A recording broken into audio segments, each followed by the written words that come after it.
विद्यावती नामक 17वीं पुतली ने जो कथा कही वह इस प्रकार है। महाराजा विक्रमादित्य की प्रजा को कोई कमी नहीं थी। सभी लोग संतुष्ट तथा प्रसन्न रहते थे। कोई भी समस्या लेकर यदि दरबार आता था तो उसकी समस्या को तत्काल हल कर दिया जाता था। प्रजा को किसी प्रकार का कष्ट देने वाले अधिकारी को दंडित किया जाता था। इसीलिए कहीं से भी किसी तरह की शिकायत नहीं सुनने को मिलती थी। राजा खुद भी वेश बदलकर समय समय पर राज्य की स्थिति के बारे में जानने को निकलते थे।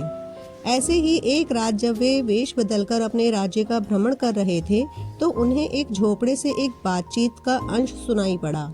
कोई औरत अपने पति को राजा से साफ साफ कुछ बताने को कह रही थी और उसका पति उसे कह रहा था कि अपने स्वार्थ के लिए अपने महान राजा के प्राण वह संकट में नहीं डाल सकता है।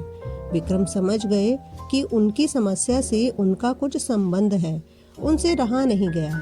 अपनी प्रजा की हर समस्या का हल करना वे अपना कर्तव्य समझते थे।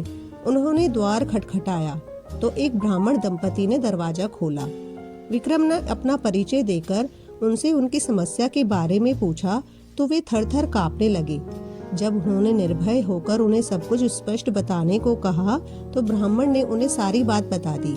ब्राह्मण दंपति विवाह के 12 साल बाद भी निसंतान थे। इन 12 सालों में संतान के लिए उन्होंने काफी यत्न किए।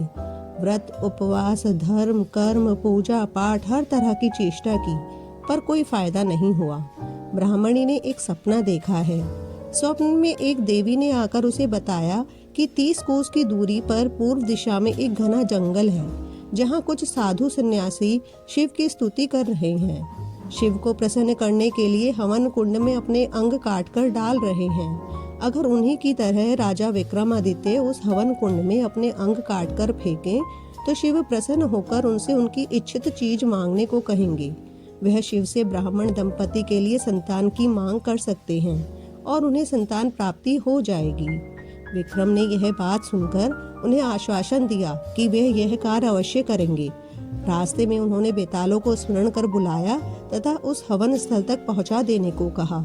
उस स्थान पर सचमुच साधु सन्यासी हवन कर रहे थे तथा अपने अंगों को काटकर अग्नि कुंड में फेंक रहे थे। विक्रम भी एक तरफ बैठ गए और उन्हीं की तरह अपने अंग काटकर अग्नि को अर्पित करने लगे। जब विक्रम सहित वे सारे जलकर राख हो गए तो एक शिवगण वहां पहुंचा तथा उसने सारे तपस्वियों को अमृत डालकर जिंदा कर दिया, मगर भूल से विक्रम को छोड़ दिया। सारे तपस्वी जिंदा हुए तो उन्होंने राख हुए विक्रम को देखा। सभी तपस्वियों ने मिलकर शिव की स्तुति की तथा उनसे विक्रम को जीवित करने की प्रार्थना करने लगे। भगवान शिव ने तपस्वियों की प्रार्थना सुन ली तथा अमृत डालकर विक्रम को जीवित कर दिया। विक्रम ने जीवित होते ही शिव के सामने नतमस्तक होकर ब्राह्मण दंपति को संतान सुख देने की प्रार्थना की। शिव उनकी परोपकार तथा त्याग की भावना से काफी प्रसन्न हुए तथा उनकी प्रार्थना स्वीकार कर ली। कुछ दिनों बाद सचमुच ब्राह्मण दंपति को पुत्र लाभ हुआ। इतना कहकर 17वीं पुतली भी आकाश में विलीन हो गई। For such videos please like and subscribe the channel.